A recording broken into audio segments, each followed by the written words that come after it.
الحرب العالميه الاولى او الحرب الفيكتوريه او الحرب العظمى هي الحرب اللي قامت بين الاقارب او احفاد الملكه فيكتوريا. اهلا بيكم، انا احمد السكري ودي حلقه جديده من سلسله تاريخ. وانا ليه بقول ان هي حرب الاقارب؟ عشان جورج الخامس ملك انجلترا وويليام الثالث قيصر المانيا ونيكولا الثاني قيصر روسيا الثلاثه كانوا ولاد خاله، كانوا احفاد الملكه فيكتوريا. يا ترى ليه الحرب العالميه الثانيه؟ بيقول لك كان في واحد اسمه جافريلو ده كان شاب بوسني من اصول صربيه. جافريلو ده كان مؤمن ان الشعب السلافي اللي هو الشعب دول البلقان لازم يتجمع تاني تحت دوله واحده ويسموها يوغوسلافيا، ولكن الحقيقه كانت مختلفه خالص. عمنا جافريلو كبر وهو بيشوف بلده صربيا والنمسا بيتسحبوا من تحت الحكم العثماني بيروحوا لحكم امبراطوريه النمسا والمجر، وطبعا هو ما كانش عايز كده، فهو قرر الانضمام لمنظمه اسمها اليد السوداء. اليد السوداء دي كانوا بيقتلوا القاده بتوع دوله النمسا والمجر علشان يضعفوها، فحظهم ان هم حطوا عينيهم على الارشيدوك فرانس فرديناند ولي عهد النمسا، اللي هو اصلا كان شخص بيعادي العائله الملكيه بتاعته عشان هو كان شايف نظام في الحكم ومعاملتهم للشعب السلافي معامله مش كويسه، وان هو لازم احنا نعاملهم احسن من كده بكتير. فعمنا فرانس فرديناند راح البوسنه علشان يعمل فيها مؤتمر عشان يبان للشعب السلافي اللي هو احنا كويسين، احنا طيبين، احنا مفيش بيننا اي مشكله. فعمنا الارشيدوك كان طيب جدا لدرجه ان هو ركب عربيه مكشوفه، العربيه دي هي اللي كانت السبب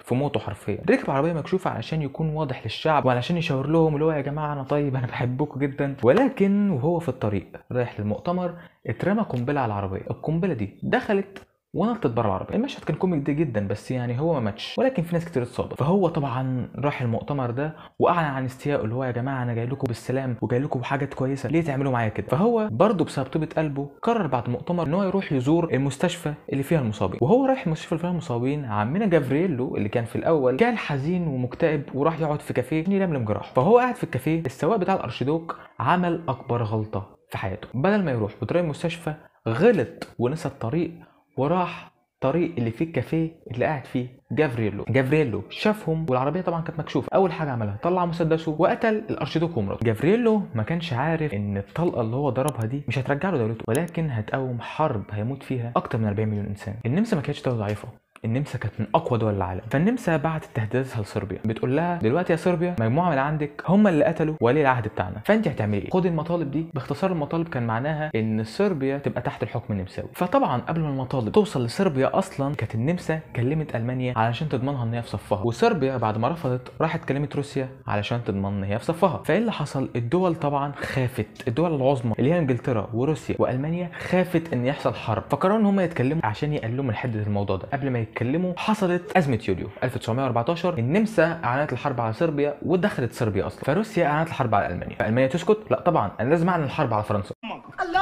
وانا مالي يا لمبي؟ هتقول لي طب ايه علاقه فرنسا بالموضوع؟ فرنسا هي الحليف الاكبر لروسيا، علشان كده المانيا لما تروح تحارب روسيا هيبقى جيشها كله متوجه ناحيه روسيا، فكده ممكن فرنسا تجيلها من ورا تخدعها وتدمر برلين. فايه اللي حصل؟ قائد الجيش الالماني قرر ان هو يدخل فرنسا عن طريق بلجيكا، راح يحارب بلجيكا علشان يحتلها ويخش من فرنسا. فهو كان فاكر ان بلجيكا هتبقى سهله وهيسمحوا لهم يعدوا، ولكن الجيش البلجيكي حاربهم وقاومهم وما سمح لهمش يعدوا. فرنسا راحت تحارب المانيا من الجنوب، فالمانيا قررت ان هي ترجع لحدودها تاني ويبنوا خنادق عشان يحرسوا حدودهم، وفرنسا عملت نفس الموضوع وبنت خنادق وبدات حاجه اسمها الترينش وورفير او حرب الخنادق. ايطاليا والدول العثمانيه انضمت لالمانيا والنمسا، واليابان انضمت لانجلترا. هتقول لي ايه علاقه اليابان؟ هقول لك ان اليابان اصلا كان عينيها على مجموعه جزر، الجزر دي تحت الحكم الالماني، فهم راحوا احتلوا الجزر دي وبس كده، ما شفناش اليابان طول الحرب. وانجلترا انضمت لها كندا واستراليا وكل الدول اللي في المستعمرات زي مصر الهند كلهم شاركوا في الحرب. علشان كده انت لو ملاحظ في اغنيه شهيره اتكتبت اللي هي اغنيه يا عزيز عيني، دي بتتكلم عن الجنود المصريين اللي اتاخدوا غصب عنهم من بيوتهم عشان يشاركوا في الحرب.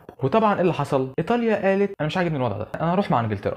ايطاليا انضمت لانجلترا في الحرب بعد ما كانت مع المانيا في الاول. فاحنا دلوقتي دول الحلفاء عندنا هم عباره عن روسيا وانجلترا وفرنسا واليابان وايطاليا وكندا واستراليا ومصر والهند وكل دول المستعمرات، ضد دول المحور او دول الوسط اللي هم المانيا والنمسا والمجر والدوله العثمانيه. في حروب كانت غير حروب الخنادق طبعا اللي كانت على الحدود، كلنا عارفين طبعا الاسطول الانجليزي في الوقت ده كان هو اقوى اسطول في العالم. فالبحريه الانجليزيه كانت بتحارب البحريه الالمانيه، ولكن المانيا كان معاها سلاح جديد اسمه الغواصات، فالغواصات الالمانيه كانت مديالها افضليه على السلاح البحريه الانجليزي. فبريطانيا قررت تهاجم الدوله العثمانيه، هاجمتها فين؟ طبعا في العراق. ففي نكته مشهوره بتقول لك ايه بقى؟ واحد بوسني قتل ارشيدوك نمساوي، ففرنسا اعلنت الحرب على روسيا، فانجلترا جابت واحد هندي يقتل واحد تركي في العراق. طبعا دي نكته بس هي كوميديا سوداء. طبعا بعد ما انجلترا راحت تحارب الجيش العثماني في العراق، الجيش العثماني حارب وكان قوي جدا ورجعهم تاني لكتل العماره اللي هي الكويت حاليا. وبعدين النمسا دخلت في حرب مع ايطاليا اللي هي انضمت لانجلترا زي ما قلت لكم في معركه كابوريتو وهزموا الطليان، ده جزاء الخير. والمانيا قررت ان هي تعمل اكبر معركه في التاريخ ساعتها،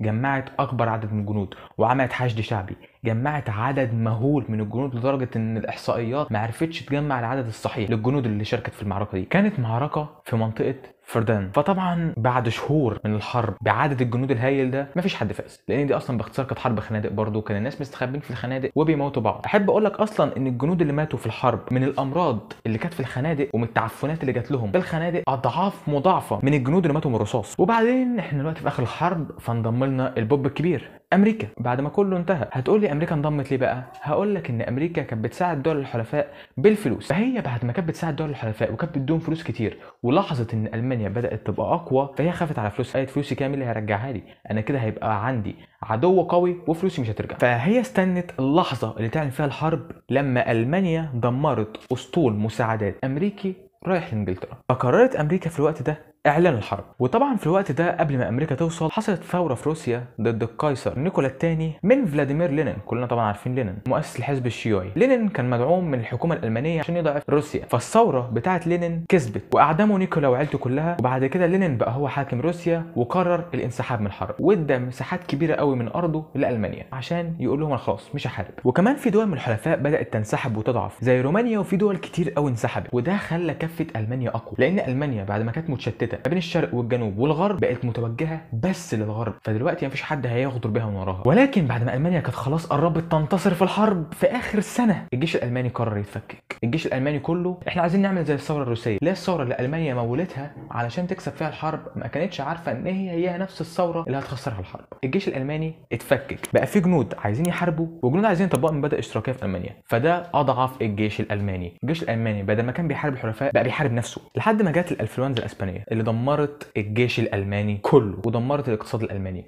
وخلت المانيا فعليا ما عادتش قادره تشارك في معركه واحده. وطبعا امريكا اخيرا بدات تشارك في الحرب. في اخر شهور في الحرب كلها امريكا قررت الانضمام. دلوقتي الكفه بعد ما كانت تبع المانيا والمانيا كانت قربت تكسب الحرب، الكفه اتقلبت بعد استسلام بلغاريا والدوله العثمانيه، والجيش النمساوي اتقلب على الحكومه وقرر الانسحاب من الحرب. فكده فعليا المانيا بقت لوحدها، وحصلت ثوره جوه المانيا ضد الحرب بتطالب بنفس مطالب الحرب الروسيه اللي هي الحرب الاشتراكيه. فدلوقتي المانيا موقف اللي تحسد عليه. وفي الاخر المانيا والنمسا اعلنوا الاستسلام واعلنوا نهايه الحرب، وقرروا ان هم يخضعوا لكل المطالب بتاعه الحلفاء اللي حرفيا هتقسم ظهر المانيا. حملوا المانيا مسؤوليه الحرب الكامله، مع ان روسيا مثلا كانت مشاركه والنمسا كانت مشاركه وايطاليا، ولكن هم قرروا يحملوها بس الالماني. وطبعا الاقتصاد الالماني اتدمر وكل حاجه اتدمرت والمانيا خضعت، والجيش الالماني عدده قل، والمانيا ما عادش عندها سلاح جوي ولا سلاح بحري. ولكن اكيد الحاجات دي كلها مش هتخلي واحد الماني ياسس حزب اشتراكي ويحكم المانيا ويقوم الحرب العالميه الثانيه عشان نعمل عنه حلقه جايه، صح؟ بس كده دي كانت نهايه الحلقه بتاعتنا. يا ريت لو عجبك المحتوى تعمل لايك، ولو حابب تشوف فيديوهات الجايه تعمل اشتراك على القناه. كان معاكم احمد السكري، سلام.